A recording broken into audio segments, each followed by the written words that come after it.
Hello and welcome back to Hold On I'm Talking Brother. My name is Joe Greenwood and you are listening to our review of UFC 302, which was headlined by Islam Makhachev versus Dustin Poirier for the lightweight title from Newark, New Jersey. As per usual, I'm joined by my regular co-host Tom Ballam. Tom, last week we were down on this card to the point where we didn't even really properly preview the rest of the main card. In retrospect, were we wrong to dump on this card as hard as we did? Absolutely not. Right. Judging from reading the results, which is all I gave to this main card, Joe. Yeah. I ain't watching that. I ain't watching that. No. I have a job. I have a family. I'm not gonna subject myself to that. I'm gonna depreciate my quality of life watching Nico Price and Alex Morono on the main card of a pay-per-view. No. No. I am in 100% agreement with you. Time is a precious thing, and I've wasted a lot of it in my 33 years of life, and I can't waste another 15 minutes watching Alex Morono, Nico Price 2, so I didn't. So listeners, we're going to go straight into this main event of Islam Makhachev versus Dustin Poirier. Islam Makhachev wins round number 5 submission D'Arce choke over Dustin Poirier. Now, if you just read that result, that sounds like Makhachev dog walked him. Well, you heard it here in first, the 5th yeah. round. Those of you who tuned in for the podcast, we picked it. Yeah. It went just like we said. The result. The result is exactly correct. The fight, we were wrong. Everyone was wrong. And I actually think in retrospect, after post-fight, everyone continues to be wrong about this fight. Because I've seen some people online, Tom, saying, Makhachev, he got exposed in that fight by Poirier. Poirier, who's washed and blah, blah, blah. I watched that fight. I've watched it twice. And I've got to say, Islam Makhachev put on one of the best performances I've ever seen in a title fight. Pound for pound, the best fighter in the world. And we will talk about that pound for pound stuff later, because everyone doesn't seem to understand what that means, but we'll talk about that a bit later. We'll get to Poirier, but let's start with Makhachev here, Tom. That was superb from Islam Makhachev, in my humble opinion. Yeah. You're somewhat nodding. No, well, I love it, Joe. I love that. It's crazy that that's somewhat of a novel take after a win like that in a grueling war and a test. That it's it's not the first conclusion most people are coming to from watching that fight. Like you said, that people out there saying that there's the path to victory has been laid down by one Dustin Poirier. Yeah, I don't know what that path is that they've seen. Because I don't see a path to victory. It involves taking a lot of punishment, which Makhachev certainly dished out to Poirier. My lord, did he? Broken nose and potentially a torn ACL. Yep. And a win over Poirier in what will probably be his last title fight as well. So a final mark against him in terms of title fights. Let's not touch those stormy waters yet, Joe. We'll get there. Can we start with the fight itself? Before we of course. Of course. Now, starting early off in the first and second round, let's say, how did it differ from expectations? What was the most remarkable aspect of this fight? Do you know what was so remarkable about this? And I'll go from the Makhachev side of things. So when I watched it and I got to the title fight, I was just like, oh, here's all the promo, and I skipped forward. And I skipped forward too far. And I got to 50 seconds into round 1, and I saw Makhachev on top of Poirier up against the cage. I'm like, for fuck's sake. Oh, well, this is the whole fight then, isn't it? So then obviously I go back, and I watch the fight, and I'm like, okay, here we go. All right, he's got him down. And that first round, I'm like, okay, this is what I expected. This is what I expect to see to a certain extent. Until... Yeah, go on. No, go on, Tom. Go on. We're still talking about the first round, are we here? Oh, no, I was going to put round 2 in there as well. But yeah, go on. Round 1. I wanted to jump in on round 1, yeah. Because my feeling was, disaster for Poirier. Taken down with quite relative simplicity against the cage, I believe. And, ends the round with a total of 1 significant strike, having spent most of his time with Makhachev on his back. However, what I was saying the whole time to my partner when we were watching it is if Poirier can just weather the storm, the bare minimum expectation for him is that he doesn't get beaten and busted up. He doesn't panic. He doesn't give up an easy submission. If he just keeps getting these opportunities to start the fight on the feet at the start of every round for 5 rounds and he doesn't get stopped, that's a victory in itself, given our expectations. All right? So if he just comes through this, we know it tires fighters out holding the body triangle. We know that. Yeah. Yeah, it does. And Makhachev, he didn't really get any damage off on Poirier. It kind of reminded me of that round from the first Volkanovski fight. Remember when Makhachev's on Volkanovski's back? I think it's like round 4, and Volkanovski's like punching over his shoulder. Yeah. And the crowd's cheering for Volkanovski. Volkanovski's saying, like, what's this? Like, yeah. But do you know what Makhachev did? He's obviously remembered that position. He did something really slick. I don't know if you picked up on this. He feinted from the body triangle to go to mount to get Poirier to move, to think that he was going into the mount, and then he just tried to slip in a choke instead. And I was like, that is evolution, insane. I've never seen it before. I've never seen a feinted mount before. Do you know what I mean? I've seen people transition to mount to go into a different position, but to feint the movement to then actually go back a second later, and it was literally just a second movement to move Poirier so that he could slide the arm in, but then Poirier defended it well. But it was still like unbelievable. Just meta. On that sequence, but jumping forward later on in the fight, just briefly before we come back to round one and two. When we had the same position, but Makhachev did actually transition to mount. Yes. I was like, oh my god! Just imagine having that done to you. Like, yeah, you just locked down onto the mat as a guy kind of transitions up around to your midriff to mount you, full mount, and just have you pinned there. Like the strength and balance that he exhibited when he didn't just feint the mount but actually took it. It was, oh my lord! It was scary, Joe. I wonder if that feint as well in the first round set up in his mind for Poirier when he actually did go to the mount in the next round. They're like, oh, he's just going to do this again. It's like, oh no, he's actually on top of me. And the pin pressure as well. Because Makhachev actually, even in mount, he offered Poirier an escape, but obviously that escape is a trap to then go back to the back for him. But when you look at him and you see like the shoulder pressure onto Poirier's neck and face, pressing down on him. I mean, Makhachev wasn't like landing ground and pound or anything like that, but he had like this full body press mount on Poirier. And I was really impressed by Poirier actually in that position to like not totally panic. And that was really impressive. No, definitely. And of course, as we move on into the second round, we're going to be talking more about how impressive Poirier was. Obviously, there was no dispute about the first round. We gave it to Makhachev, both of us. But somewhat of a negligible round, really. I mean, I saw some talk of like a 10-8, and I was just like, I don't know where someone's seeing a 10-8 there. Yeah. I mean, it's incredible control, it's incredible technical dominance, but the whole point of like a 10-8 is that you get like a level of damage or attack in there that is so overwhelming. Yeah, submission threat or leg kicks, like something that clearly leaves a mark on the fighter. Yeah. Round 2, Joe. Round number 2, and I've got to say, Poirier, it was one of those moments where he's going out and I was just like, man, I hope he's like learned from that Charles Oliveira fight when like Oliveira like snatched him up in that second round and he like put so much pressure on him and then terrified him. And then for Poirier to then go out there and clearly learn from that Oliveira fight, to take the center of the cage, to actually jab. He jabbed.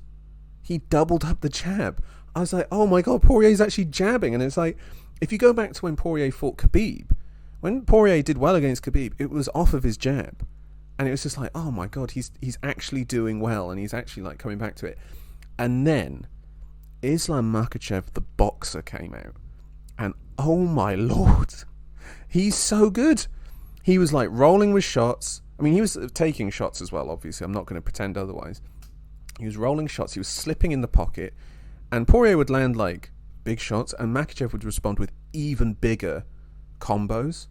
And I was so impressed by Makhachev in that tight pocket exchanges that happened for the rest of the fight. Well, yeah, that's certainly the case, and you can credit Makhachev. But for me, the story of that round, for sure, is the fact that Poirier forced those exchanges, and that was with a level of takedown defense that we did not think that Dustin Poirier possessed. He was told by his coaches, get away from the cage, do not go backwards, fight in the middle, and just don't give him that opportunity to work off the cage, because we know what happened against Khabib. Ultimately, he just got cheese grated against the cage and ground out. And Poirier showed great positional awareness, great balance, and clearly that work with a certain Mateusz Gamrot paying dividends, Joe. I know. I just one of the things I was going to say at the end of this is like, I really want to see Makhachev Gamrot now, and I never thought I would say that. Do you know what I mean? Yeah. Just to see like what would happen. Yeah. Yeah. Like if Makhachev after this fights Sarukian and then fights Gamrot, and then that's him done at lightweight, I'd be like, what a resume that would be. Yes. Do you know what I mean? Well, we're going to get on to the post-fight and the ramifications of the division after. Let's continue a little bit more on the card. I got a lot I could say there too, Joe, but really want to get through this thoroughly with you because it was a great round for Makhachev. As you say, he looked good on the feet, and he's very, very sound defensively. Very sound. And, nothing like getting knocked out not on your debut, but on your second fight in the UFC by some no mark from Brazil to tighten up your defense. Yeah, indeed. Now look, close round. Yeah, but Makhachev round, surely. Not according to the judges, Joe. 2 judges scored this round for Poirier. Yeah, I mean, that's fine. That was like a classic case of he's doing better than we expected. Yeah. Do you know what I mean? And it's course. That's fine. The first fight with Volkanovski, which we felt the crowd behind Poirier, like, oh my god, he's not getting ground out. Like, oh my god, he's still standing. Yes. Yeah. 10 points, Dustin Poirier. Yeah. Unfortunately, he did end the round on the mat, and that mattered. Yes. That mattered. Same. That does matter. It's like landing a big shot or getting that telling bit of damage. If you score a takedown and you finish the round on top in a dominant position, in a close round it can swing it, but I think even without that, Makhachev was ahead. I gave it to Islam Makhachev, especially with the takedown. Yeah, I agree. I had Makhachev winning. I had Makhachev winning on the feet, to be honest. Like the takedown at the end was like a nice full stop. He got more damage off, but in terms of strikes, they were close, and Poirier certainly he won the moral victory by having the fight on his terms. Yeah, exactly.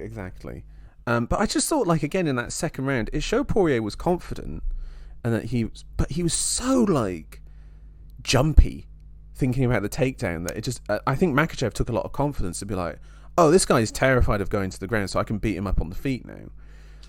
But again, I just thought that second round, that jab was like landing really, really well, but Makhachev's combinations over it was what won it for me. Now, to round number 3, what did you make of this? I guess this is the round where it seemed to, I don't know, like the reality seemed to come weighing in a bit more on Poirier. Yeah. I mean, but I wanna qualify that a little bit more because like basically we know Dustin Poirier can take an extreme amount of damage.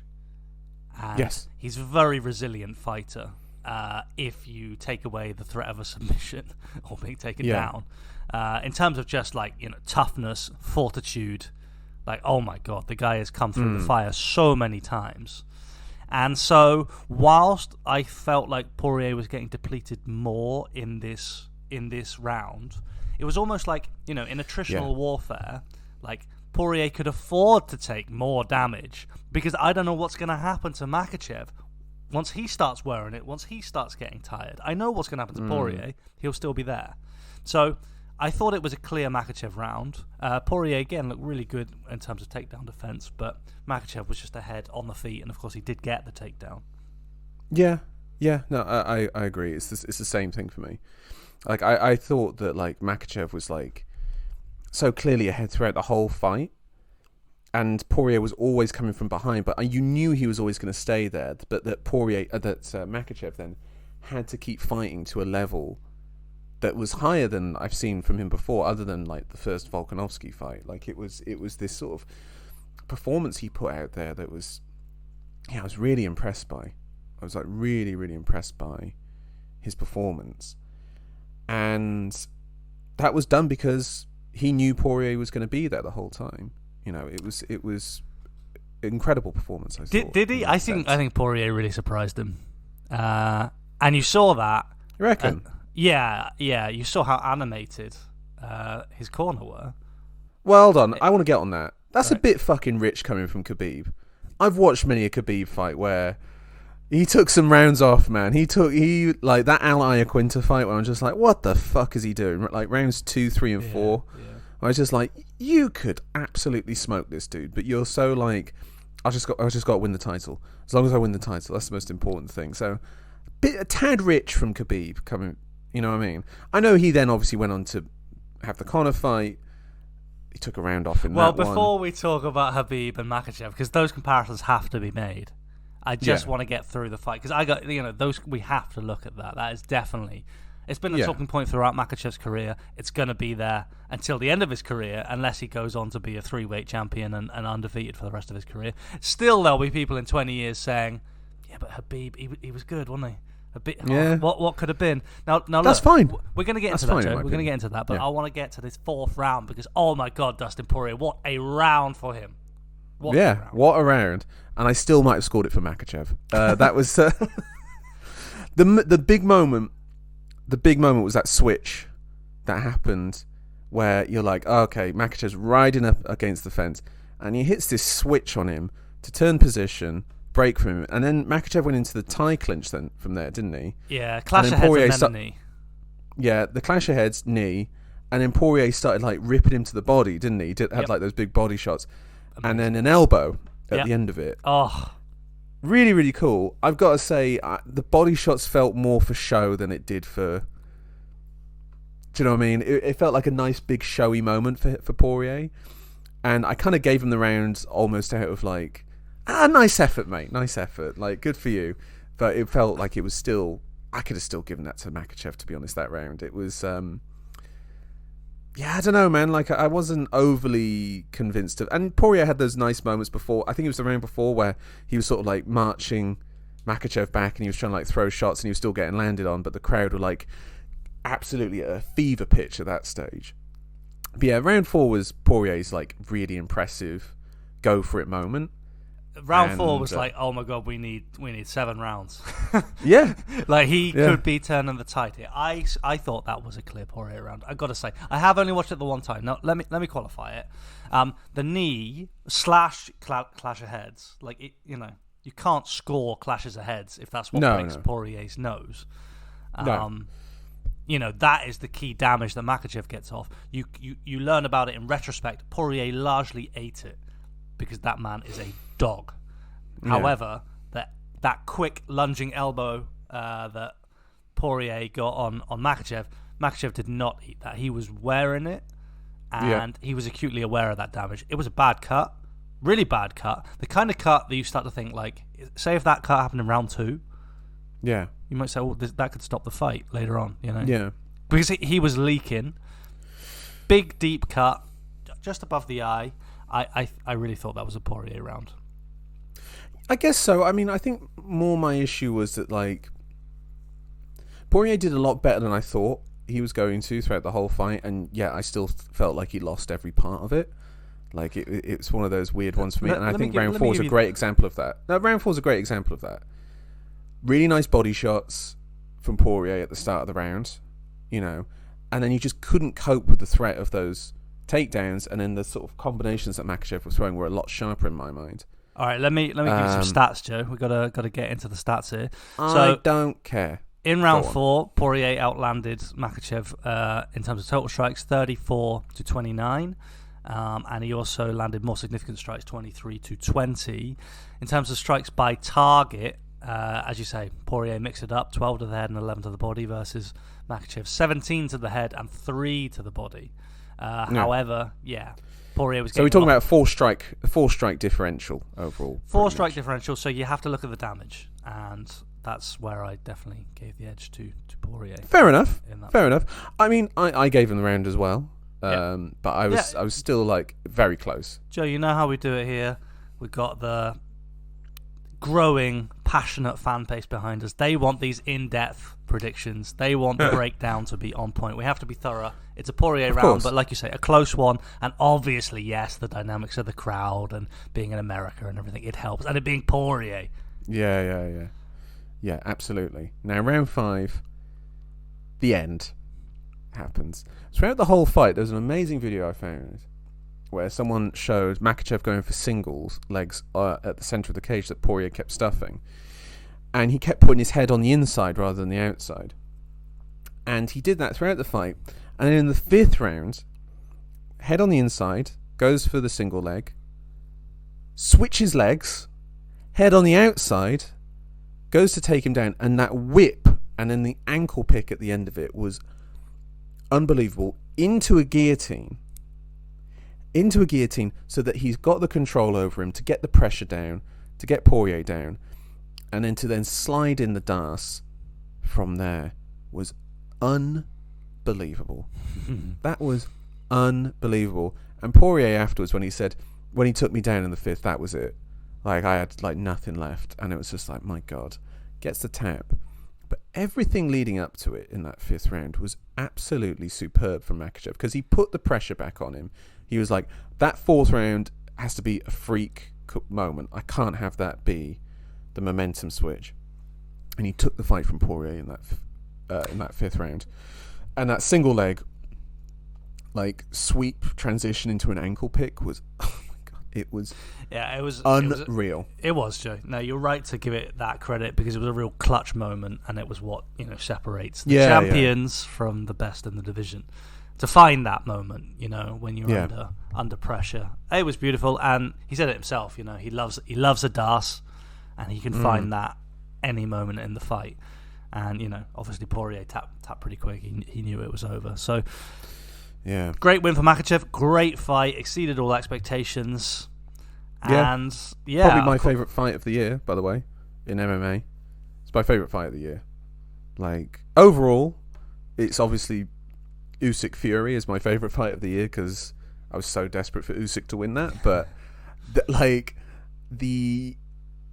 to see like a champion pound for pound guy get pushed, and him finding and displaying depths that he hadn't shown before, that is a great performance from him, and that was highlighted by how brilliant Poirier's performance was. Poirier was so good in this fight that it made Makhachev even better. And before I watched this fight, like on the Saturday, I'm like, let me rewatch that Saint Denis fight that Poirier had. Poirier looked like absolute shit in that fight. He looked absolutely god awful, and I was like, oh man, because I had texted you, I think earlier in the day. So I kind of hope Poirier sparks him just to see how hilarious that could have been. But I'm glad he didn't. I'm glad we got the fight that we did, and I was a bit worried for Dustin. And then when I finally watched it, I was like, man, that's almost a perfect performance to retire on, in a way. Yeah, it is. It is. Is that the first question we should look at coming out of this? Because there are a few questions posed, as we've hinted at. Let's start with that. I don't want him to retire. No, I don't want him to retire. That's just it. I'm going to tell you, his coaches are not going to tell him to retire. His family will. His family presumably will be like, that's enough. Of course, he had his daughter there. That was rough, wasn't it? It was heavy. Yeah, it was heavy. But I thought again, like, what a man! Like, what a man! The post fight interview he gave there in the cage. Every single time he gives one of those speeches. The Khabib one, in victory be grateful and defeat be graceful. And then that promo, I think it was before the Max fight, wasn't it? When he said, 25 minutes to make life fair. And you're like, God, this guy is like, how like Chael Sonnen has like the great heel promos, the great bad guy promos? Poirier is the ultimate good guy promo. Yeah. Do you know what I mean? To come out with stuff like that in victory and defeat, and after you've just taken like a mauling from Khabib, that you're able to express yourself with such clarity. He also said, "I've got more tread left on this tire. I've still got more to give." And he was like very open and honest, and his emotions were coming out. And I don't know, man. Like, it shows like a level of humility that you can't help but cheer for this guy. Absolutely. And if he retires on this, I'd say perfection in a way. Like, if you're going to write the narrative, it's sad that he's never going to win the world title. Yeah, it's so hard, Joe. It's so hard because, right, a lot of this is like, well, he can't build back to a title shot. He's 35. He's lost 3 of them now. Makhachev probably ain't going nowhere. And if he does go somewhere, then you're left with Charles Oliveira or Sarukian or, perhaps Gamrot. So tough. But let's be real. If Poirier just has a couple of fights, not super active, but 1 or 2 a year, against the right kind of names, he stays in that title picture, and if a window opens after a performance like this, he could realistically fight for the belt again. Yeah, I guess. Well, Joe, like, I don't know if he's got this title shot off the back of getting kicked in the head by Justin Gaethje. Let me tell you, he only needs 2 wins, and he's still there. If not, I'm not saying it's Makhachev again. He would need a stronger track record to fight Makhachev again. But, like, it's not implausible that if he just stayed around, he could fight for the belt. So, like, if they're, like... Because I don't think Poirier will fight again this year. But let's say next year. Next year, they say, like, Volkanovski's made the move up to lightweight. Poirier, Volkanovski. Oof. You don't want to watch that, Joe? Like, what? Oh, I want to watch that. Like, that's why I don't want him to retire. That's what I'm saying. Like, I don't think he needs to retire. Gaethje trilogy? Yeah, of course, Gaethje trilogy. There are fights. There are big fights out there for him. He was asked about moving weight, and he said, "Nah, like, I make 155 easy. That's my good division. I wouldn't suggest pulling a Jose Aldo and going down a division back to 145. I mean, no, God, no." He was very candid about the fact that he doesn't want to be one of these guys that gets eaten up by the sport. He doesn't want to take damage, more damage than he has to, and he wants to go out the top. And I would concede that it's hard to see a higher peak than this for one Dustin Poirier. Yeah. What's left for him at this sport? And then also, if you think about like who he's lost to in these title fights, he's lost to Makhachev, pound for pound best fighter in the world. He lost to Charles Oliveira, who was on an incredible streak and was just the most all-action fighter at that point. I think he's gonna. I think that's the one. That's the one he will regret the most. Do you reckon he wants the Oliveira fight again? Do you reckon they do Poirier Oliveira 2?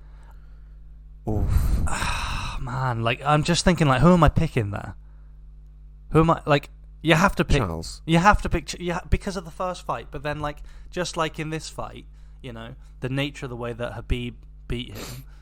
Yeah. This should not be possible, but it was. And I really think it was a question of, like, belief. Like, Poirier quit in the Charles fight. I can't believe I'm saying that, given about how much I've exonerated, praised him. But that was not peak Dustin Poirier. No. Like, going out with a win against Gaethje, avenging that loss. That sounds winning the trilogy. Nice. Winning the trilogy in Louisiana, or Yeah, this is what I want. Like, you get it in boxing, where like guys fight in their hometowns. Do you know what I mean? And it's like, or they fight in their home states, and they don't do it in the UFC. Like, they have guys there where it's just like, your favorite Bryce Mitchell. If they like did him a fight night with him in the main event in like Arkansas or something, have all the old tractor boys come on out. Do you know what I mean? And get everyone hyped up. That'd be great, but they just don't do it. They just do these like city Apex all day. Oh man, but yeah. All right, now Poirier. I really want that Volkanovski fight. Whatever Poirier wants, we'll support it. What about Poirier Max? But Max is a real 155er now. That's another great. I think those are the 3 that stand out to me. People might also suggest Conor, but like Poirier said himself, he doesn't need that negativity. He doesn't need that in his life.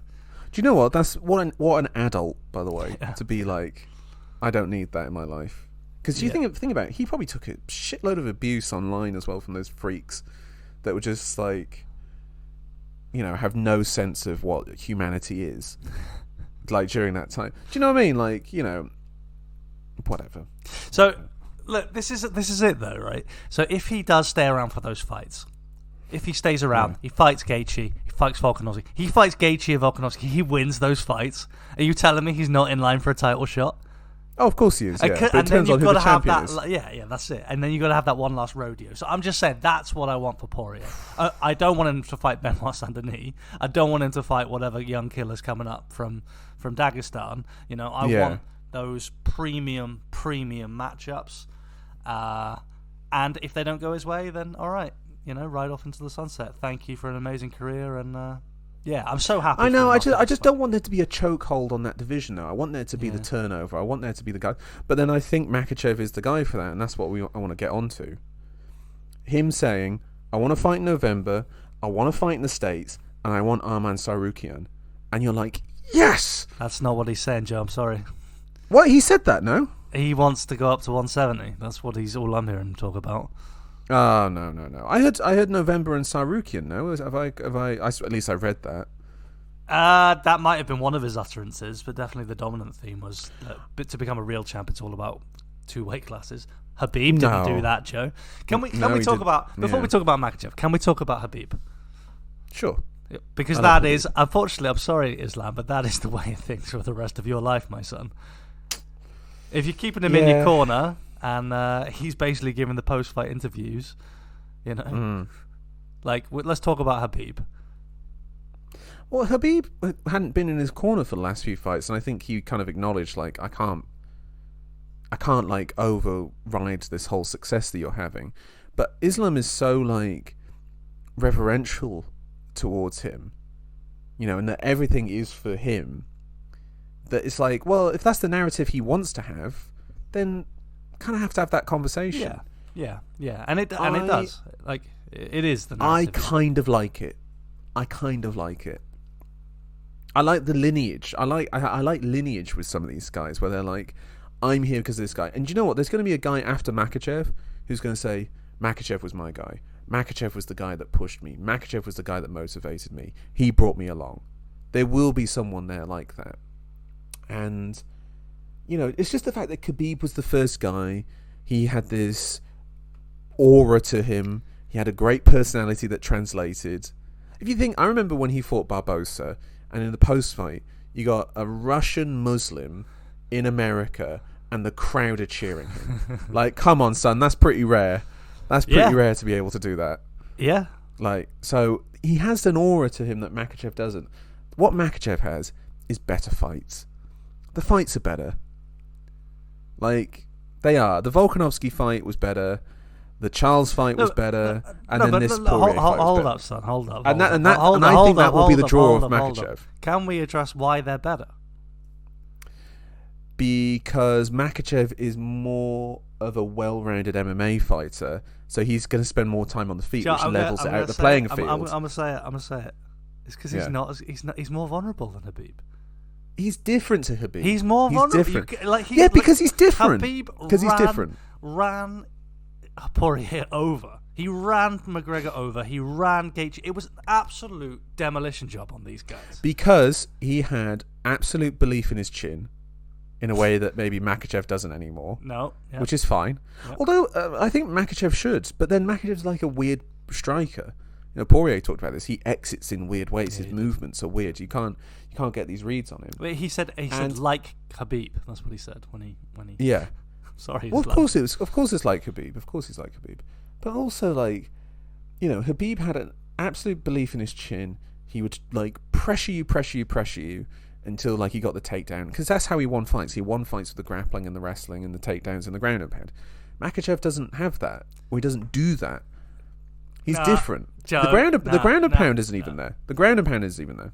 So it's a different approach. Yeah, he doesn't do it because he can't. It's not because he's like, he wants to show off his well-rounded striking, Joe. It's because he couldn't. I think that is there. Nah. I think that's there. I think he wants to like demonstrate he's different. Like, they're better fights because Habib and Volkanovski Habib just smothers him. He just absolutely smothers him. He extinguishes him. He squashes that flame before it ever gets roaring. Yeah, well, again, no, but then hold on. Then what are we saying? Then you're saying Khabib's a better all-round fighter than Makhachev, or he's just a better fighter with this one thing, so it allowed him to dominate in a way that Makhachev can't. Yeah. He's better than Makhachev, which is awful. And I prefer, definitely better fights. And, Makhachev looks amazing. I'm just saying, God damn. Makhachev is amazing. He is amazing. And, and so's Khabib. Yeah. So's Khabib. Khabib's amazing. It's an interesting thing to have such a shadow cast over you. I think Makhachev, we can have a career, and maybe he already has. I'll let you jump in on that when I finish my question. Where he exceeds Khabib, all right? He's close to it. Champion. He's already there in your mind, or he's close to it. He's close. 14 fight win streak. Yeah. Longer than Khabib. Only Usman. In the UFC, you mean? In the UFC, sorry. Right, in the UFC. Yeah. In the UFC, only 1 behind Usman, 2 behind Anderson Silva. Wow. Yeah. That's the level we're talking. That's the level of special that we're talking about. So, it's I don't know, I think that's the level of greatness we should start talking about this run with. Yeah, Do you know what I mean? I guess you've just nailed it down there, Joe. It's if he does have that continued dominance, if he continues on the path he's on, and he takes those biggest records that are out there to be obtained, then that is how he surpasses Khabib. I'm just saying, and that's the pathway to him. And he goes and he becomes a double-weight champ, and that's how he distinguishes himself. I'm just saying, it's unfortunate, but you just have to think about what Khabib did to these guys. And that question will just always be there. What happens in the training room? Yeah, but then ultimately I don't care, because all I can see is what they do in the fights. And if Makhachev goes out there and he beats Sarukian and he beats Gamrot, he'll have a longer win streak. He'll have the longest win streak of any lightweight champion, I believe. He'll have the most defenses. I mean, at that stage, you would have to say he surpassed him. Well, and then he fought the next generation as well. Yeah, that's why he can't go up yet. That's why, moving on to where we see him next, he has to fight Sarukian again. Yeah. And Gamrot, go and get 1 win, and you can join the conversation too. And please don't make it super boring. Please. Yeah, absolutely. By the way, absolutely. I don't want to spoil it, but Makhachev, I think he beats Gamrot. Because the thing is, all right, so Gamrot, right, let's say Gamrot neutralizes the wrestling in the way that Poirier was able to. Yeah. Right? Well, then what? Yeah, exactly. Yeah. Yeah, exactly. Then you see what Dariush did to Gamrot, Yeah. Yeah, exactly. I mean, I think Gamrot's super durable, and he'll be able to, but then wouldn't it be interesting to see, he neutralizes Makhachev's wrestling. What if he starts going for takedowns? We see Makhachev with the defensive wrestling. Yeah. It would. That's the thing I want to see. Is less there was a great. Yeah, for sure. And even then, I don't have him beating Makhachev, to be honest. That's a very exciting fight. It's very exciting, and I'm hyped at the thought of it. I just want a little bit more seasoning on this Makhachev title reign. I don't want it to end just yet. I don't want him to go up just yet. And we'll talk about the Leon fight in a second, because that's who he wants it to be. Because fucking hell, he does not want to fight Rakhmonov. Does he? Makhachev Rakhmonov, though? Oof. Do you think he would care? If he beats Sarukian and Gamrot, and then his next fight after that would be the welterweight title fight, he would break Silva's record if he won that. Wow. That would be amazing. Yeah. That would be amazing. Yeah, it is fun. It is fun to get behind a dominant champ on such a run. It's just we've never had it in this manner before, where they've come from they're the progeny of a guy who was even more dominant but in a shorter reign. It's just very curious. That's why I wanted to look at it. But yeah, those fights, they all sound great. I want to watch the Leon fight. Yeah, I still want to keep talking about this just quickly though. About Makhachev is that, let's say he goes up to welterweight. First off, seems a bit small for it. For one, isn't he one of those 165ers? He's a big lightweight. He's a big lightweight, but he would be a small welterweight. Yeah, he'd be a small welterweight. Whereas Leon's a big welterweight. I actually kind of think Leon's a pretty bad matchup for him. Yeah. Like southpaw striker, really good takedown defense. Yeah, like that is a fucking horrible matchup for him. Absolutely. And Rachmanov is even worse. But if he went up there and fought them, he's so and raggedy, lost, Rachmanov. He's so. I know. I love it, but it's like I can't have that kind of conviction in him. Really? So hold on. When Leon, I mean, first off, Leon's fighting Bilal in July. He's fucking smoking him in like inside a round. Sorry to spoil my predictions there, listeners, but he's going to smoke him, and then he fights Rachmanov. Are you like leaning to Leon right now?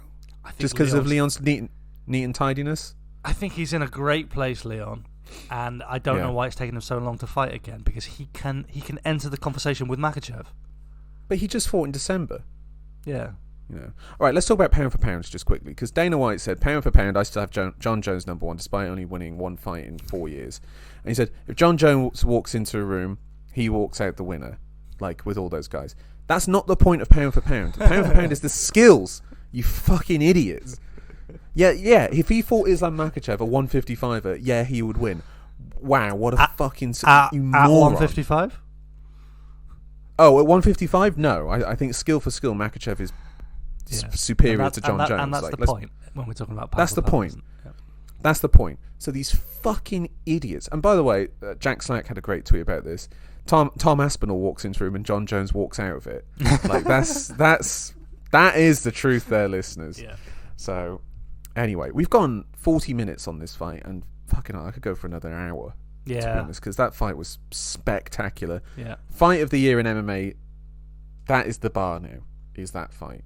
Even though it was lent to Makhachev, the brilliance of those two was superb. Now, let's talk about the complete fucking polar opposite. Let's talk about the polar opposite. Right.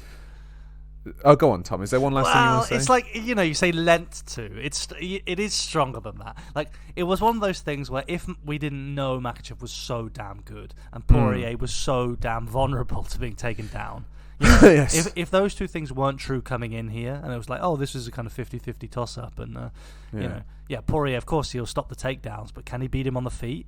Then the fight isn't as good as it was. No. You know what I mean? Because the actual result is that Makhachev beat him comfortably.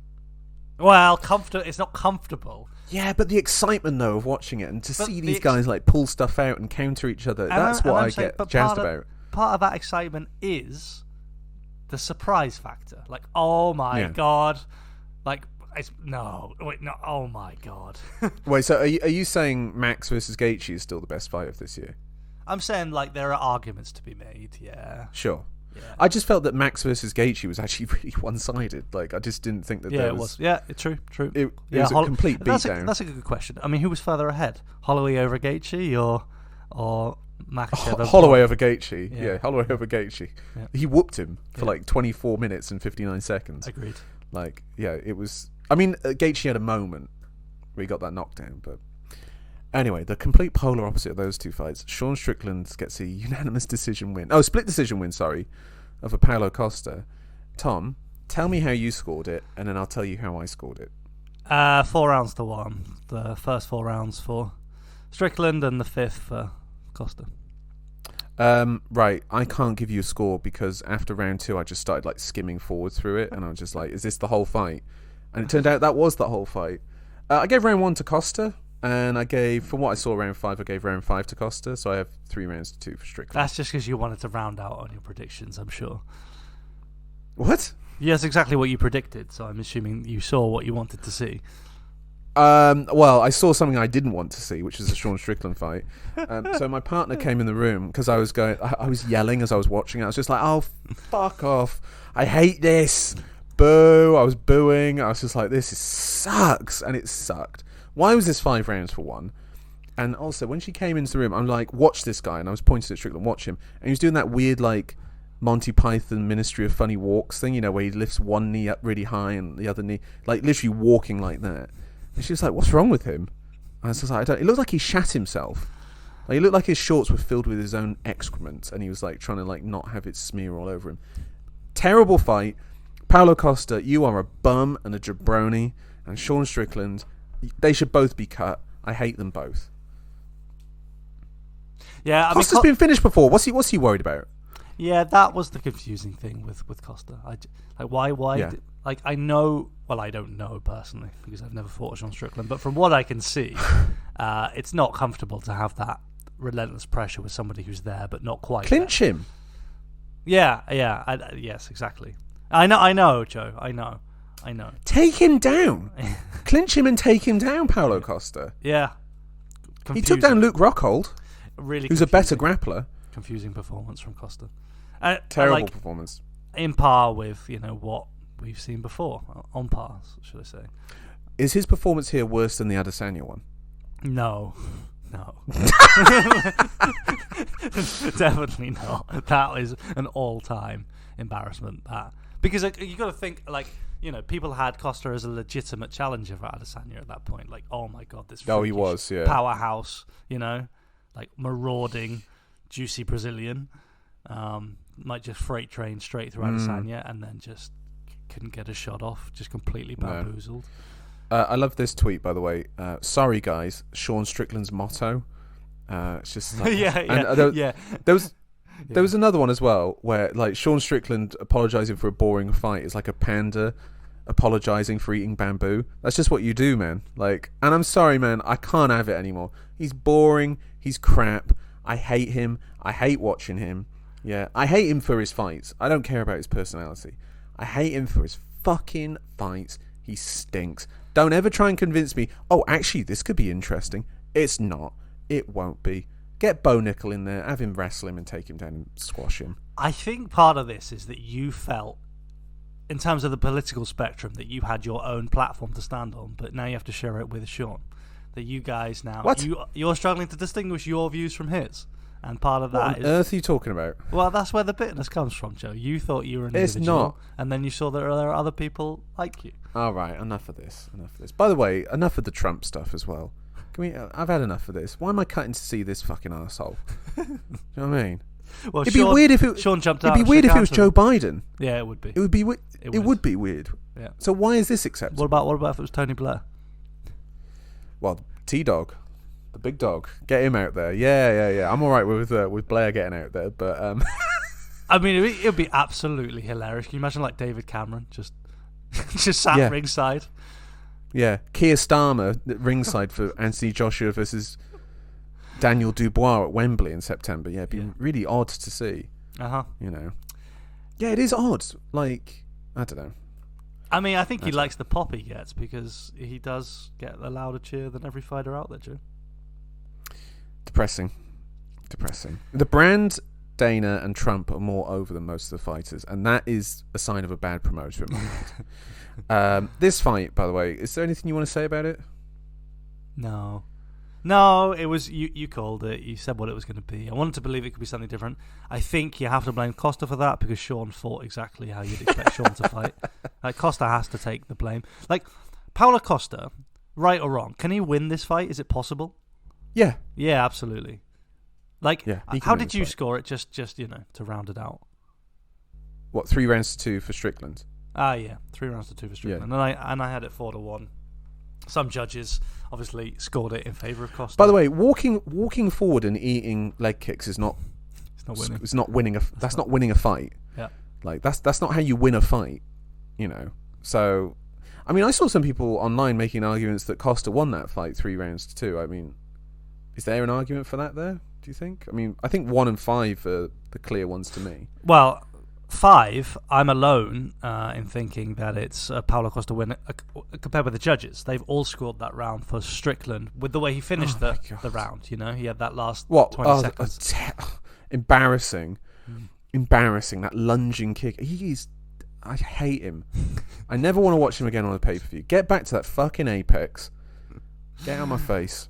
Right. Should we wrap up this episode with Kevin Holland winning by an armbar, Michael over Oleksiejczuk snapping his arm a little bit, and then Nico Price decision unanimous win over Alex Morono, and Randy Rude Boy Brown gets a unanimous win over Elizeu Zaleski. Tom wins the predictions game. Congratulations. What did you make of Randy Brown's performance over Zaleski? Because I didn't watch it. Yeah, from what I've read, it was a win, and I will take it and win back my championship. Feels right. Congratulations. Feels right. When did we hold on? Did I win it on the Pantoja card? I did. No, I won that as well. Sorry, Joe. No, you didn't. Did I not? I can consult. I can consult the official. Hold on, I'm talking. Yeah, go on. Spreadsheet. If Bring up the spreadsheet. All right. So, did you win UFC 300? No, did I win that because of Alex Pereira? Yeah, you did. Yeah. And I won 301. Okay, excellent. I will never emotionally recover from picking Jamal Hill. I bring it up myself because I'm still cringing over it. Right, listeners, thank you so much for joining us. We'll be back in a couple weeks to preview Conor McGregor versus Michael Chandler. Press conference has been called off for that. So, yeah, Chandler versus Ferguson 2 will be headlining that one instead. I mean, you said Conor won't show. Like, really? Is that... I don't know, man. It's weird, don't you think? Yeah, it's weird. Yep. Conor's a weird guy. I think he's trying to get out of his contract. I think he wants to move on, do some weird celebrity boxing thing, cash a couple checks, star in some more shitty movies. Yeah. No, definitely. And we shouldn't hide behind him being like some true competitor or something that he really wants to test himself. Absolutely not. He wouldn't be fighting Michael Chandler at 170 if that was the exactly case. I mean, if he beats Chandler, I'm guessing he's going to get the Leon Edwards fight. Like, I'm guessing that's what's going to happen. It's just such three-weight champion. Such a weird... I mean, Leon would kill him. Like, I don't see that going well at all. I mean, I would have thought surely Conor knows that. Like, Conor's deluded on drugs. Real? Like, Conor would want to fight Leon Edwards at 170? Or who else is going to fight? Makhachev? No, more of these, like, sideshow matchup. He's got Nate one more Diaz fight 3. on his contract after Chandler. I don't know. Yeah, maybe.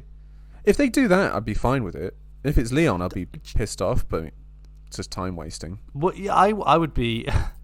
Unless somebody stakes a strong claim, a really strong claim, an undeniable claim, I'd be fine with it. Like, if Leon stays active, does he take damage in that fight? Hold on. What, against McGregor? Yeah.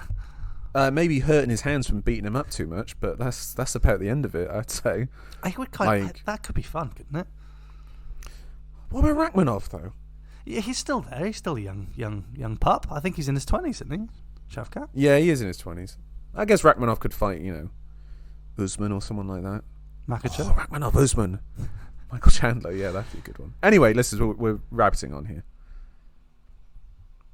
Tom, thank you. Thank you, Joe. Dustin, thank you. Dustin, thank you. Dustin, thank you very much. You're a legend. You're a mensch. And Islam, thank you. And you know what, listeners? You have a nice day. Bye-bye. Bye-bye.